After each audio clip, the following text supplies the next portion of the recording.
Hey, long time no see, my friends. Welcome back to I Create for You.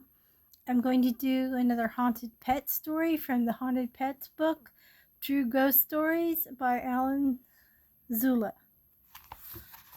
It's going to be The Phantom Cat, and after I'm done with the story, like always, I'm going to attempt to sketch the ghost in the story, the ghost pet. It was The Phantom Cat. It was love at first sight. 7-year-old Tara Owens had gone to the hairdresser's with her mother, Clarice. They learned from the stylist that a cute, helpless kitten had been abandoned at the front door of the beauty shop earlier that morning. "He's in the back room," the stylist told Tara. Before Clarice could say a word, Tara scampered into the back room where a tiny fur ball of gray and black stripes was curled up on the floor on a crunched up sheet. "Oh, aren't you just so sweet?" Tara squealed, picking up the sleepy kitten. "And look, your paws are all white." Cradling the cat in her arms, Tara took a deep breath and walked out into the main room. Her mother eyed her suspiciously and warned, "Now, I don't want you begging me about keeping that cat. We already have a dog." "But Samson is Donnell's dog. If my brother can have a pet, I should be able to have one too." "I don't know," her mom said wearily. "Mama, please. I promise I'll take care of him. I'll feed him every morning and night, and I'll brush him and I'll love him. Please." "Your daddy isn't fond of cats. I don't think he'll go for it." Tara rushed up to Clarice and gave her a big kiss. "Oh, thank you, Mama." "I didn't say you can keep him." "I saw the way you looked at him. You like him already. Isn't he the cutest thing? Look at his white paws. I've already got a name picked out for him. Sneakers." When they got home, Tara's father, Clarence, took one look at the mewing kitten and said, "No way." "But, Daddy, you always taught me to help others in need." "Well, this kitty is homeless, and we've got a home." Clarence shook his head. He knew he was licked. And that's how Sneakers became a part of the Owens household. Sneakers was no ordinary cat. A mixed breed of equal parts mischief and smarts. He had the family giggling at him one moment and scolding him the next, but he was always lovable. The cat showed his intelligence when he was just 6 months old. One of the first things Tara bought Sneakers was a wooden brush with soft plastic bristles. The cat loved it when she groomed him. He arched his back and purred, and then flipped over on his belly to make sure Tara brushed his entire coat. He often spent his daytime naps lying in front of the floor vent in the downstairs bathroom, where he could keep warm in the winter and cool in the summer, because that's where Tara usually brushed him. She always left the brush on the floor by the wall next to the vent. One day, while Tara was watching television, she heard a banging noise coming from the downstairs bathroom. Her mother was upstairs and no one else was in the house. Tara discovered that Sneakers was picking up the bristles of the brush with his teeth, raising his head high and then throwing the brush down on the floor. He stopped only when he saw that Tara was watching him.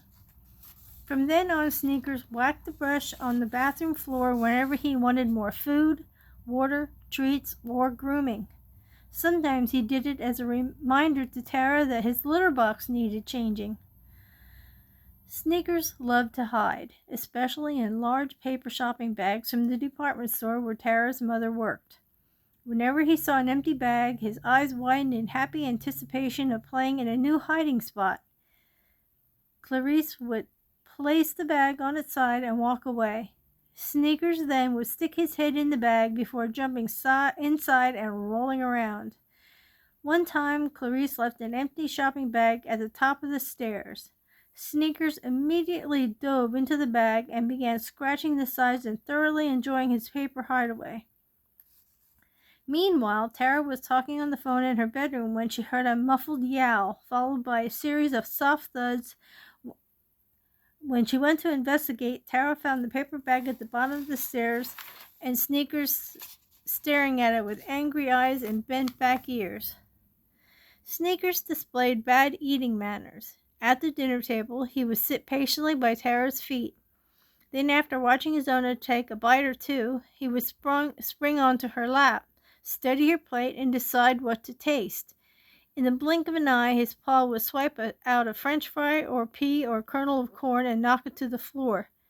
Next, he would swiftly leap to the floor and bat the food around before gulping it down like one of the moths he occasionally chased and caught.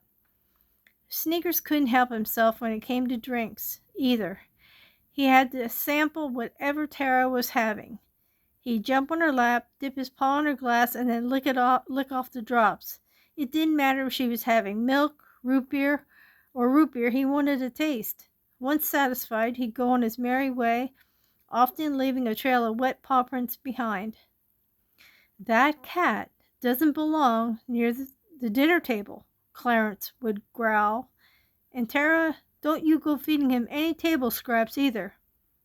But everyone, including Clarence, knew she secretly did it anyway. Her father and Sneakers never quite hit it off. Clarence wasn't a cat person, and Sneakers knew it. Their relationship remained a stormy one because of the way the cat loved to irritate him. Whenever Tara's father worked late in the accounting firm, he came home and usually threw his clothes on the bedroom chair and draped his necktie over the door handle of the closet. Sneakers quickly turned his tie into a hanging piece of exercise equipment. The cat would sneak into the bedroom and jump up and knock the tie to the floor. Then he'd bat it around and leave it in a crumpled and sometimes shredded mess under the bed. The cat got along better with Samson the dog, a likable spaniel, than he did with Tara's father. The only time Sneakers would pester the dog was when Samson slept on the floor where the sunlight beamed through the window on a cold winter's day. Sneakers would boldly walk over and swipe him across the snout, sending the dog yelping, more out of surprise than fear. Sneakers would then curl up on the very same spot the dog had just left. One of Sneakers' great joys was waking up anyone who slept late, especially Tara's brother Donnell. Sneakers would march into his room, leap onto the end table, and start knocking everything off of it. Donnell's billfold, watch, pen, and any loose change, until Donnell woke up and yelled at the cat. On the other hand, Sneakers, who slept on the bed with Tara, acted sweet and gentle when it came to waking up his mistress. He would pounce on her pillow, which usually wakened her, but Tara would pretend she was sleeping. Sneakers then would walk so close to her that she could feel the tickle of his whiskers across her cheek. She would remain quiet, not opening her eyes. Sneakers would slip gently to the back of her head and nestle on her pillow and purr loudly. Then he would tap her head once or twice. Tara would smile, but still not move. Sneakers finally would pick up a strand of her hair with his needle-sharp teeth and tug hard. Tara would open her eyes real wide and shout, "Good morning." The cat would leap backward as if he was totally shocked, which he wasn't, because they did this most every morning. Finally, he would hop onto her pillow and purr like a finely tuned engine. For 7 years, as the two grew up together, Sneakers proved to be a joy and a wonderful, loyal friend to Tara. He was always there for her. He sensed whenever Tara wasn't feeling well. Once when Tara broke her ankle, she lay on their bed and cried, feeling sorry for herself. Sneakers hopped onto her bed, slipped his paws under her fingers, and rested his head on top of her hand. He stayed there for nearly an hour, a cat's way of holding his mistress's hand. The warmth Tara felt and the purring she heard helped soothe the pain. He shared Tara's ups and downs. He brushed lovingly against her legs and purred happily whenever Tara came home waving the latest A on her math test, and he cuddled up next to her when she threw herself on the bed and cried after having a fight with her best friend Sandra. No matter what was happening in Tara's life, she could always count on Sneakers to make her smile. She'd always pour out her heart and deepest secrets to her cat, always get a comforting, warm purr in return. As she neared her 15th birthday and her interest grew in boys, basketball, and choir, Tara spent less time at home. But no matter how busy she was, Tara still found a few minutes for a little one-on-one with her cat. Maybe it was because she had less time with him. Maybe it was because she hadn't been attentive enough. Whatever the reason, Tara didn't notice the slight physical changes in her cat. He wasn't eating well and wasn't as frisky as he once was. She realized something was wrong when Sneaker's tail failed to jump in her lap when she was munching on potato chips and drinking a soda. Sneakers seemed sluggish and in pain. Tara waited several days, hoping that he would get better, but he only got worse. She and her mother finally took him to veterinarian Dr. Carl Henning. "I'm afraid I have bad news, Tara," Dr. Henning said, after examining the cat and running tests. "Your cat is suffering from a deadly disease called cystitis." I think that's how you pronounce that. Tiny bits of gravel formed in the bladder that block the urinary tract, and he has a very bad heart. Tara felt weak in the knees from the news and squeezed her mother's hand. "Can you fix him, doctor? Can you make him better?" "I'm afraid not," the vet replied. "Surgery would be useless. It would just make him suffer more, and his chances of surviving the operation would be slim." "I don't care," Tara declared. "We must save him. He's my best friend." "For now, the best thing we can do is nothing except keep him comfortable," said the vet. "Then in a month we should discuss putting him to sleep." "I won't do it. Not to Sneakers." Tara, frantic now, turned to her mother. "Mama, we can't put Sneakers to sleep. Please don't let's do the operation." "But it could kill him," argued her mother. "It might save him, too. It might keep him alive for only about 6 more months," explained the vet. Clarice put her arm around her daughter's shoulder. "Do you really want Sneakers to suffer?" "No, I want him to live as long as possible. He's my cat. I'll pay for the operation. I'll get a part-time job after school. Please?"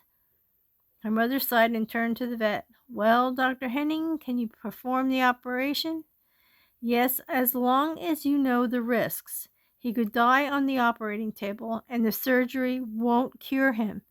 It will extend his life for maybe half a year, if it's successful. There are no guarantees he'll make it. This could be his last night." "No, it won't," Tara declared. "Sneakers is not going to die." She held her cat tightly. "It will work. It has to work." She tenderly kissed him on his head. "I love you, Sneakers." He rubbed his cheek against her tear-soaked face. Tara didn't sleep much that night, worrying about her beloved cat and the life-and-death operation he was facing. She tossed and turned and fretted. "Did I make the right decision? Oh, I hope so. What if he dies?" "He's not going to die." "Am I being selfish?" "No, I want him to live as long as he can." The next morning, Tara did something she had never done before. She asked her mother if she could skip school. "I can't think of anything except Sneakers," she said. Clarice understood. "Honey, under the circumstances, I think it'll be okay, but only this one time." "Thanks, Mama. I'm going to take my bike and go down to the animal clinic. I want to be there in the waiting room while Dr. Henning operates." When Tara arrived at the clinic, the vet had already begun the surgery. Tara, her stomach tied up in knots, squirmed in her seat, hoping against hope that her cat would pull through the operation. An hour later, Dr. Henning walked into the waiting room. Tara searched his face for a clue, a smile, a twinkle in his eye that everything was all right, that the operation was a success, that Sneakers would live for years and years. But there was no twinkle, no smile. "Tara," he said, putting his hand on her trembling shoulder, "I am so sorry. Sneakers passed away on the operating table. His little body just couldn't handle the stress of the surgery. Tara didn't hear anything the vet said after the words Sneakers passed away. The shell-shocked girl fell to the floor and sobbed. Sneakers, oh Sneakers, no, you can't be dead. She pounded the floor in grief as Dr. Henning kneeled down and hugged her. It's okay to cry, he said. Sneakers was a loyal and super pet. I know you're going to miss him very much because he's been a part of your life for a long time. I helped kill him, she bawled. If I had listened to you, Sneakers would still be alive. You made a decision that you thought was the right one at the time. No one can fault you for that. But I was wrong, and now Sneakers is dead. For the next few days, Tara was in an emotional wreck. She couldn't eat or sleep because of her grief and guilt. Her schoolwork suffered, and she was a drag around her classmates. She wouldn't smile, not even when her best friend, Sandra, came over to the house wearing a fright wig and funny false teeth. Girl, you better snap out of this funk, warned Sandra. With Sneakers gone, it's just eating away at my heart, Tara replied. Why didn't I listen to the vet? Why did I have to be so selfish and think only of me and not Sneakers? Who knows how long he could have lived? All I know is he's dead because of me. Suddenly, Donnell's dog, Samson, interrupted their conversation by letting out a frightened yelp. The kids ran into the hallway where Samson was growling, barking, and backing up in fear. They looked around but saw nothing. Donnell, said Tara, what's wrong with Samson? I don't know, her brother replied. He was lying in the hallway when all of a sudden he let out this yelp. You know, like when Sneakers would bop him on the nose. Now look at him. He's barking at nothing. He's scared of something, said Tara.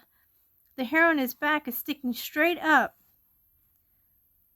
That's not like him. What's wrong, Samson? Donnell went over to calm down the dog, but Samson, his eyes staring straight ahead, kept barking. Finally, Donnell grabbed the dog by the collar and ushered him aside. Thwack! Hey, did you hear that, Sandra? Tara asked. No, what? It sounded like a bang, almost like... She began to cry again. Almost like what Sneakers would do with his brush. He'd pick it up and bang it on the floor whenever he wanted to be fed or groomed. Thwack! There it is again. Tara jumped to her feet and ran into the bathroom, wishing she'd see Sneakers there, but knowing she wouldn't. She found his brush in the middle of the floor, the spot where Sneakers would drag it before dropping it, and not by the vent where she always left it. As she picked up the brush, her heart felt so empty, so lonely, and so guilty. Tears started to flow again down Tara's cheeks. What's wrong? Asked Sandra, peeking in the doorway. I thought I heard Sneakers playing with his brush. He would be if it hadn't been for me. Will you stop beating yourself up over this? You need cheering up. Let's have some of your mama's oatmeal cookies. Sandra opened the refrigerator and poured each of them a glass of milk. She sat the glasses down on the kitchen table and opened the tin of cookies. Now eat. Tara half-heartedly took a bite and had a sip of milk. She put her glass down and said, I wish I could get over these feelings of guilt. Hey, you're making a mess, said Sandra. What do you mean? You're spilling milk. Huh? Drops of milk dotted Tara's side of the table. I don't know how I could have done it. I just had a little sip. Tara got a paper towel and was about to wipe up the milk when she looked closer at the splatters. You know how Sneakers used to dip his paw in my glass? A couple of these drops almost look like paw prints. Sandra rolled her eyes and groaned. Do you think you could give it a rest? This is getting old. Tara's mother entered the kitchen with an odd look on her face. The weirdest thing just happened to me, she told them. I was upstairs getting a big paper bag out of the closet to fill with old clothes for the Salvation Army. Well, I left it on the floor for a minute, and I heard a rustling sound. You know, the kind that Sneakers made when he jumped into an empty bag. I turned around, and I know this sounds ridiculous, but I could have sworn I saw it move. I thought Sneakers was inside the bag. Now, isn't that the silliest thing? Late that night, Tara's dad came down from a long day at the office, peeked into her room, and saw that she was reading in bed. What are you still doing up? He asked. I can't sleep. Sneakers? Yes. We all miss him, Clarence admitted. Even me. I know Sneakers and I had our differences. How he riled me up by playing with my ties. But he was a good cat. It's okay to grieve for him, but life goes on. Everyone tells me it's not my fault, but in my heart I know I helped kill him. Now stop that, honey. Sneakers didn't have long for this world, and he would have suffered had he lived. He had a quick and painless death. Maybe it was all for the best that it happened this way. I wish I could believe that. Her father gave her a big hug and kiss. Try to get some sleep. I love you. Clarence tiptoed into his bedroom because he didn't want to wake up Clarice. In the darkness, he tossed his clothes on the chair and draped his tie over the closet door handle before crawling into bed. He was just about to fall asleep when he heard a scratching sound on the closet door. He sat up and listened carefully, but didn't hear anything again. It sounded like Sneakers, he thought. Then he shook his head. Tara has been so hung up on that cat of hers, now she's got me hearing things. About 1 a.m., Tara experienced the strangest sensation. The Sneakers had pounced onto her bed. She felt her blanket pressed down under soft little steps until they stopped by her left hand. I can almost feel Sneakers right here with me, putting his paw under my hand and laying his head on top of it, she told herself. Is that a purr? Am I hearing a purr? Yes, I think I feel him holding my hand. She started to reach over with her right hand to pet him, but stopped herself. Tara didn't move. I like this feeling, and I don't want to ruin it. But what if there's nothing there? What if I'm just imagining this?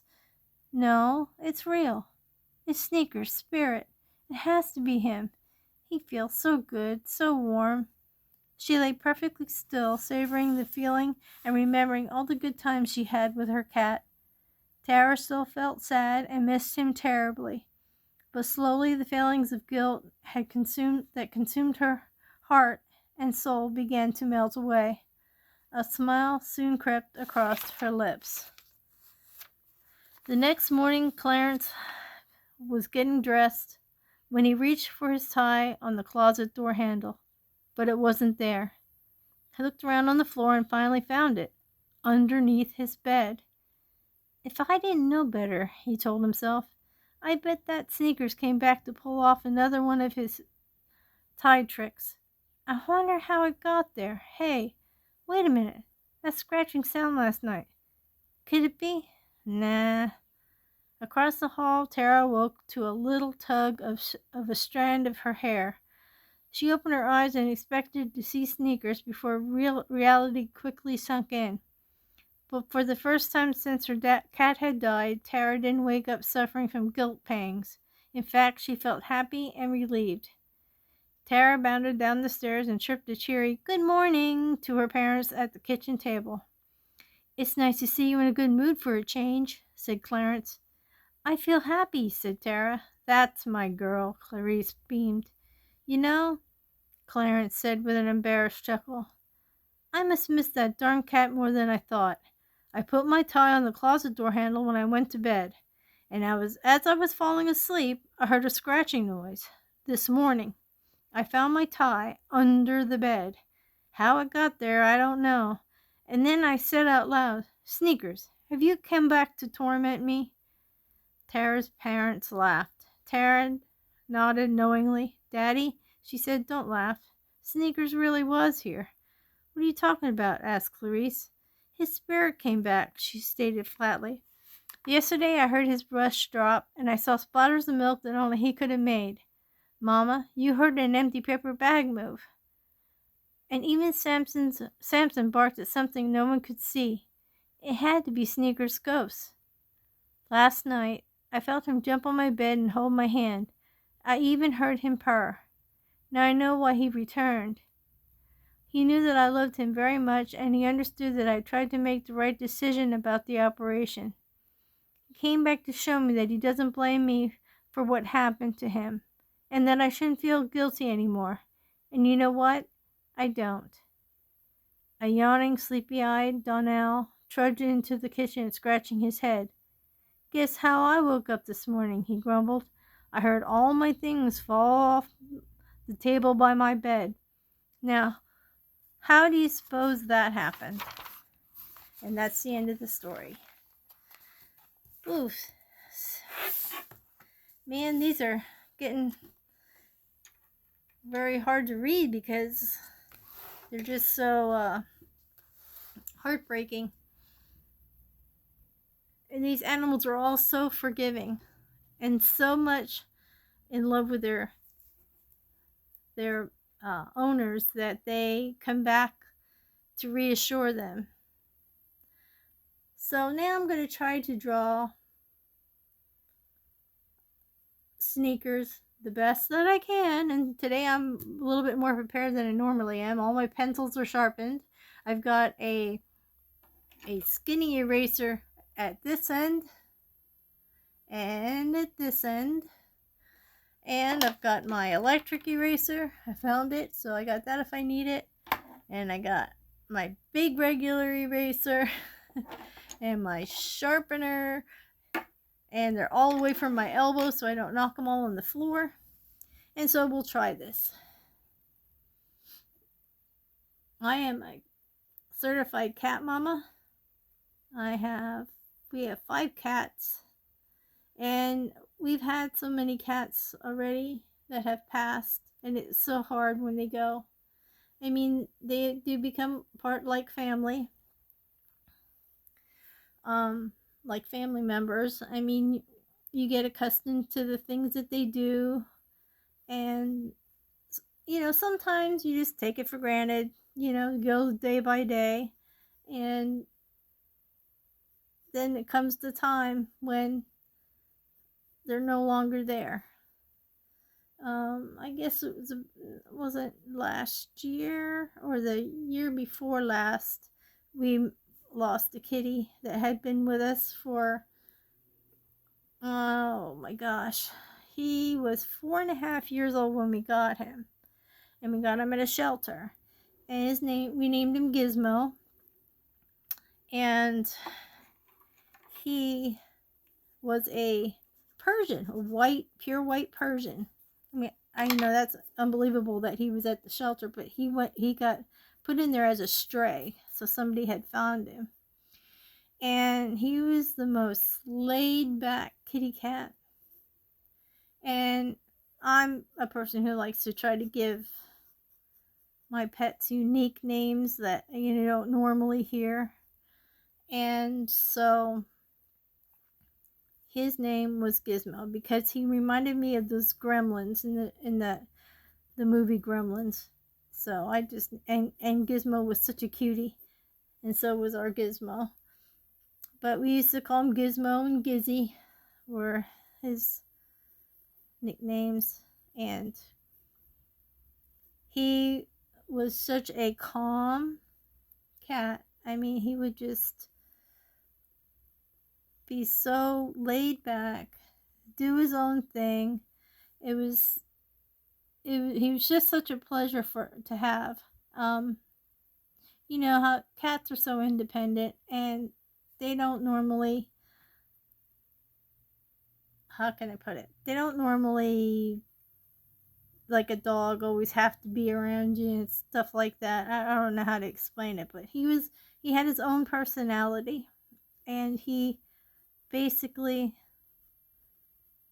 his personality was so calm that my husband, he wasn't my husband at the time, actually had got him for me for my birthday. So that was the day when we got him on December 18th. My birthday's in January. January 18th. So a month before my birthday, we had gone to the shelter. We didn't really plan on getting a cat. I mean, I had looked online and I knew what I wanted, what kind I wanted. But when we looked at the shelter's webpage, we didn't see anything that I didn't really see anything that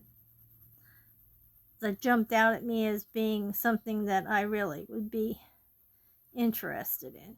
So we went to the shelter, and we were looking in the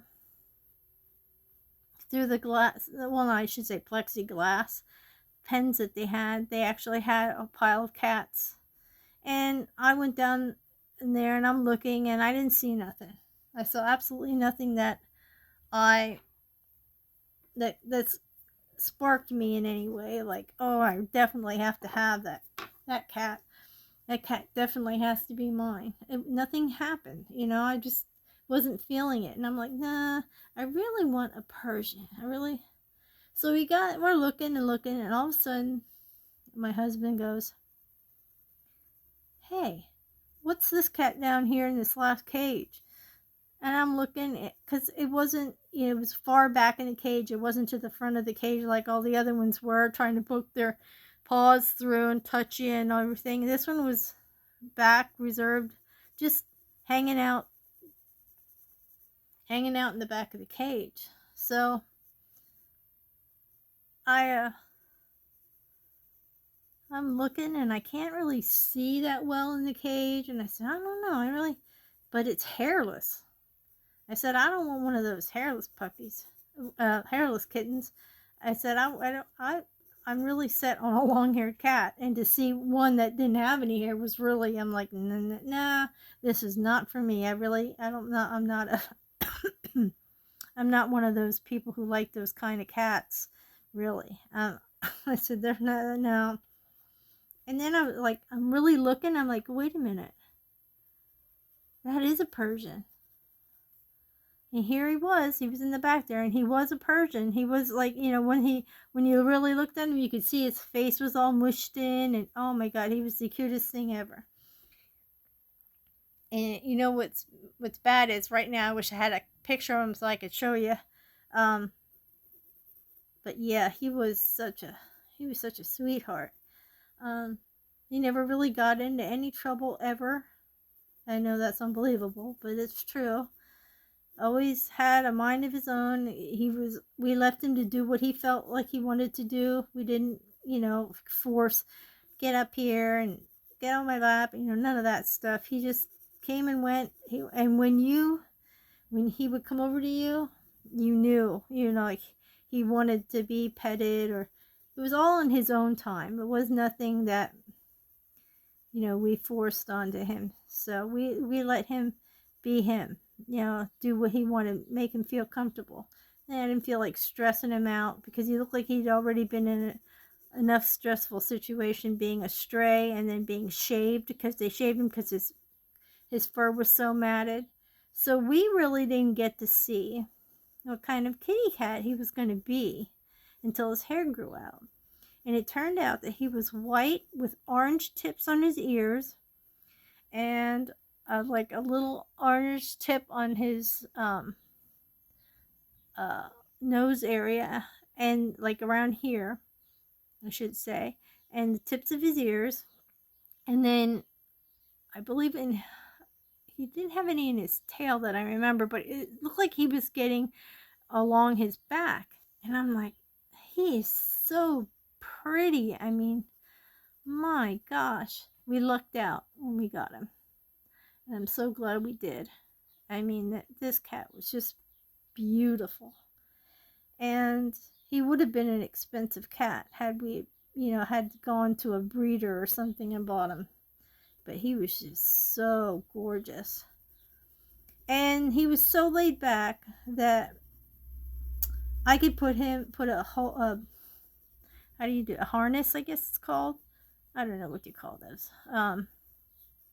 Yeah, I guess it is a harness. It would go over, it wouldn't go around his neck. It would go like around his paws and go on his back and around his belly. And then I would put him on a leash and he'd walk. And also, if we go, like when we lived in Florida and we took him, I took him out. I would take him out and take him in a stroller. I rigged up a regular child stroller with netting around it, and he just sat in there and loved it. He'd just look out the netting, and he'd just look and look and look.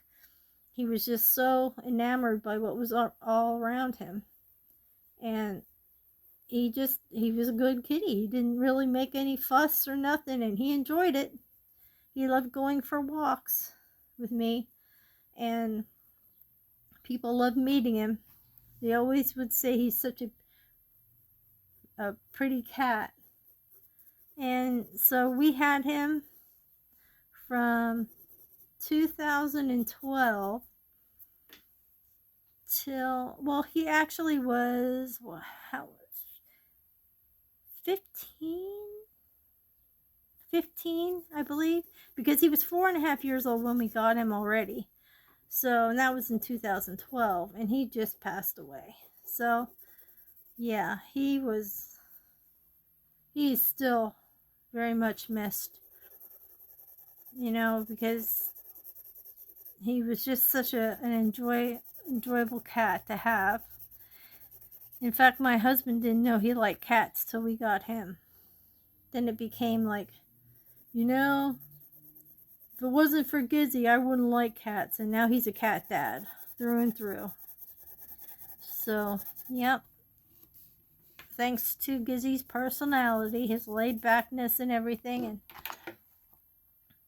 he just became a big part of our lives, and a long part of our lives. I mean, he was just awesome. And we miss him every day. And it's funny because, like, sometimes when we hear the water dish go, like, for some reason, and it's the only one, and he's the last. Here I am telling you my own pet ghost story, but his last moments, he was kind of really going back.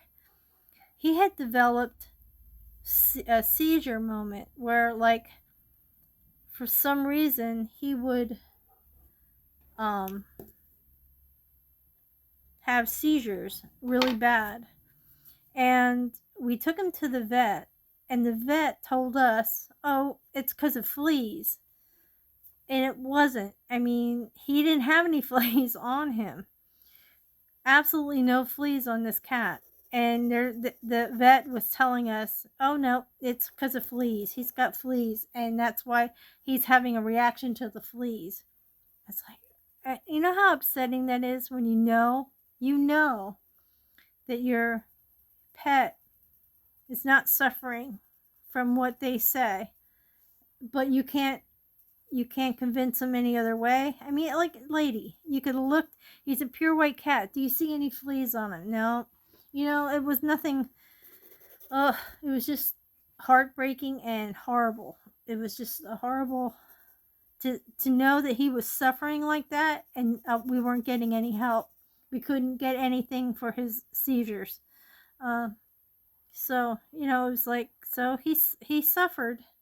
I know he did, and I feel bad about that because I think there's something that could have been done to help him, and we got nothing. So, and it's kind of disheartening because I wanted to be a vet when I was a kid, and it was disheartening to me to have a veterinarian be that callous toward us, and oh, there's it's nothing. Your cat has fleas. Okay, I guess we have to say you know best because you're the vet.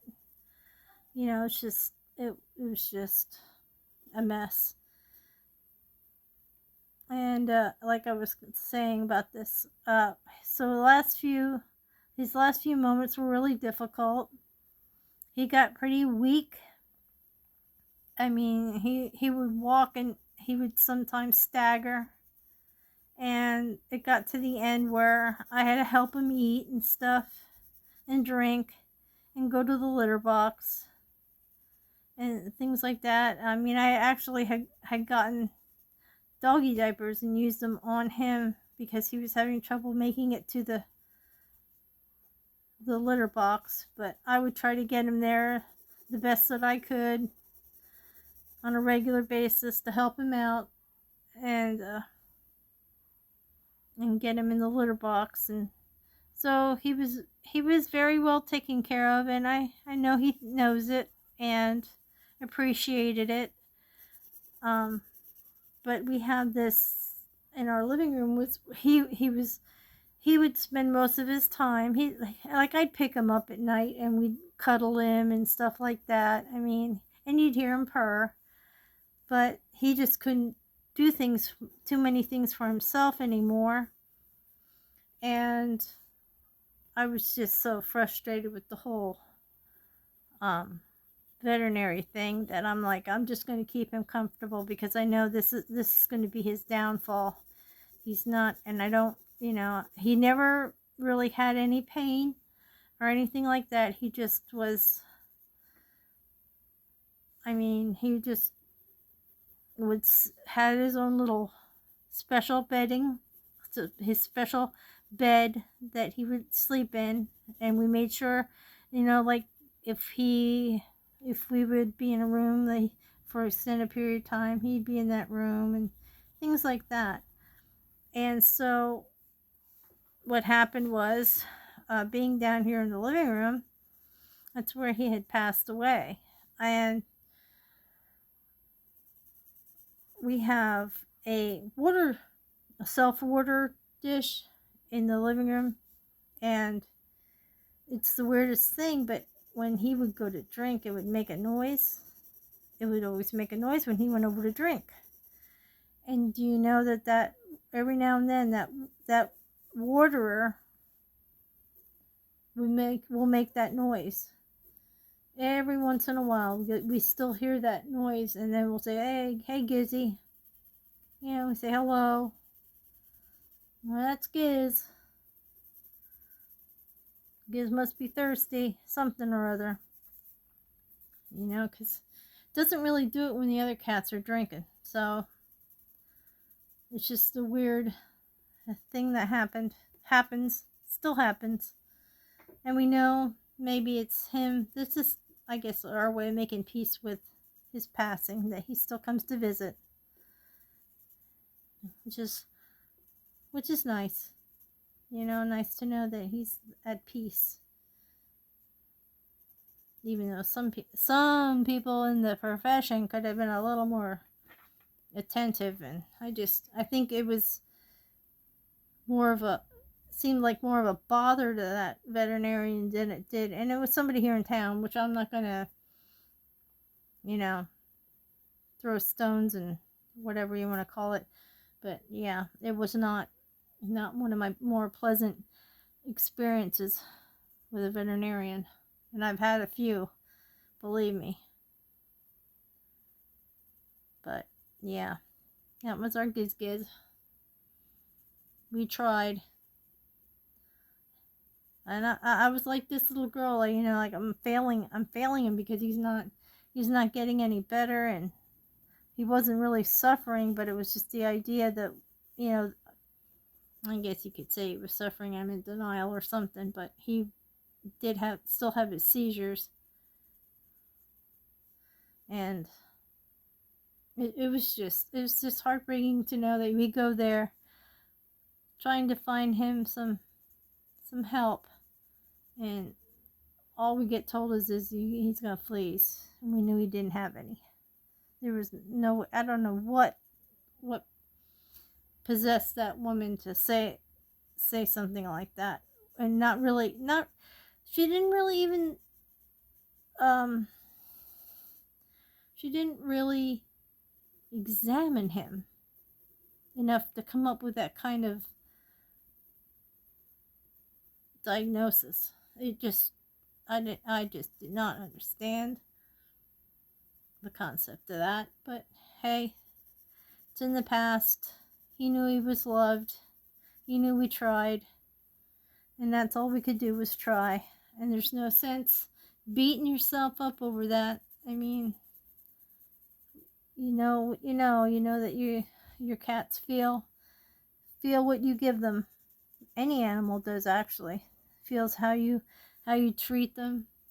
They know.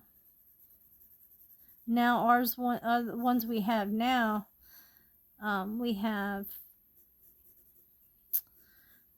well, the ones that they were here too when he was here, and we have one that we think really misses him, and that's Cinder, and he's a long-haired cat also, but he's all gray. And we have, we had 3 tuxedo cats. They were triplets. Well, 3 out of the same litter. We took them in, and they their names were, well, Spirit. He was the youngest one. I mean, he was the smallest one, and he just happened one day, he got sick, and he just got lethargic, and then he passed. It was just like an all of a sudden thing. So whether he got into something or, we don't know, but it was just real quick. And so, yeah, his name was Spirit, and now he is one. And we had, that was my husband's favorite cat. I mean, that was his baby.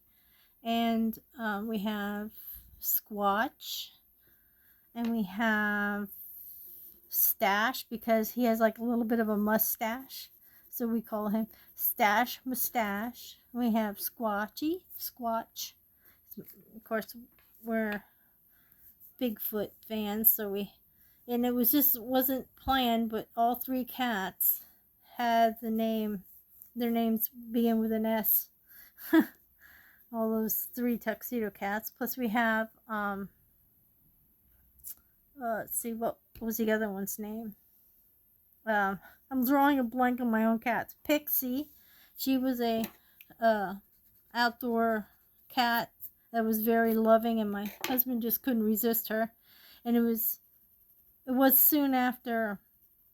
soon after Spirit had passed, and he was like, I don't know if it's his way of saying, you need to move on. You need to not feel guilty. You need to give another cat some love like you gave me, or what. But he says, I really miss Spirit, but this cat's going to get the same kind of attention that Spirit had and lived with. And so that's what happened. I mean, we took these kitties in, and we also have Mocha. Mocha's our youngest. She's a tortie. And when we lived in Oklahoma, there was a lady that lived not too far from us, and she knew we had all our cats and stuff like that, and she knew that Spirit had just passed, and so she asked me, she says, can you help us out? She calls me and she says, can you help me out? She said, my dog came to the door and had this kitten in his mouth. I mean, he was not being totally aggressive, but he was not letting go of the cat either. So she said, I got the cat free, but I can't have it here because I just can't. I mean, not with these dogs. I want to keep one. She had one. It was a tortie, and it was a long-haired one. And she said, I have one already, but this is like a sister to that one, because one of their stray cats decided it was going to have kittens, and had those kittens, and I guess they had, I don't know how many she had in total, but the dogs were getting them, and she didn't want the dogs to get them. So she said, I don't know, I don't like it over here. Like, I don't really like the idea of them being around my dog, because my dog doesn't care. He's just going to, make their lives miserable. He's going to, I can't control what my dog does, basically. And she couldn't have him in the house. So I caved. I was like, oh, we can't have all these cats. We really can't. We're not supposed to have all these cats. This is just too many. But here we are, living the dream with 5 cats. Yeah, that's what we have. 5 kitties. 5 cute kitties that are definitely family members. But they need to get a job because it's really not that cheap to have 5 cats. So if you have any work for a cat, look us up because we could use a little help here. They need, like I said, they need to get a job so we can afford to maintain them. That's what we always joke on. Yeah, you guys are gonna have to get a job soon. This is getting kind of ridiculous. I don't know. You're gonna go on a diet. They don't have cat food stamps. But there are therapy. Definitely therapy. They have always helped us in our rough moments. Definitely. They come up and they sense it, and they are just really kind, and they lay there and they're patient, and I don't know. When these guys all go, I don't know if I could handle getting any more, you know what I mean? It's just something that you've really got to think about because it's not something you should take lightly when you bring in a cat, and then there's always they're never going to outlive you unless something tragic happens all of a sudden to you. But yeah, it's a big responsibility. So that's my take. This is my take on Sneakers. Made sure his paws were all white. I will zoom in a second. I want to get rid of some of this. I have this thing I put over my hand because when I'm doing stuff, I rub on here, and then this transfers everywhere else. And that's what some of this here is me with my transfer. And I got myself one of those mitts, those like gloves, so you don't have that problem. And yeah, so I did it. So let's zoom in here a little bit, and hopefully you can see this right here there's his white paws. This is Sneakers. This way. That's my best guess at what Sneakers might have looked like, since he was gray and white and had 4 white paws, and I did the tip of his tail white also. But yeah, that's Sneakers. Okay, thanks for coming along on this another ghost story, pet ghost story, and hopefully the other ones aren't as tear-jerking as these past few ones are. But you know, it's always heartbreaking when like I said, when you lose a pet. So we'll see how the other ones fare out. I'm trying to adjust this light. I'm noticing how bright it was on here. You probably couldn't even see me drawing this. Sheesh. I have a mini ring light that clips on. So now I just swooshed it away so you could see better. But yeah, there he is. There's a Meow Meow. I'll put him this way. Meow Meow. Well, we got only a handful more to do, and then we'll be done with this book. And we're going to still be working on the other ghost story book of Berks County, Pennsylvania. But it's been a rainy, miserable days, and when it was nice out, we tried to get stuff done that we needed to get done. So this past weekend was really full, and I didn't get the video. But anywho, we're going to be playing catch up for a while. Thank you so much for stopping by. Please give me a thumbs up. It's free. Subscribe. It's free. Plenty more ghost stories and sketches on the way. And if you like this kind of thing and you think it's interesting, stick around. We'll try not to disappoint. Thanks so much. Hope to see you guys in the next one. Bye-bye for now.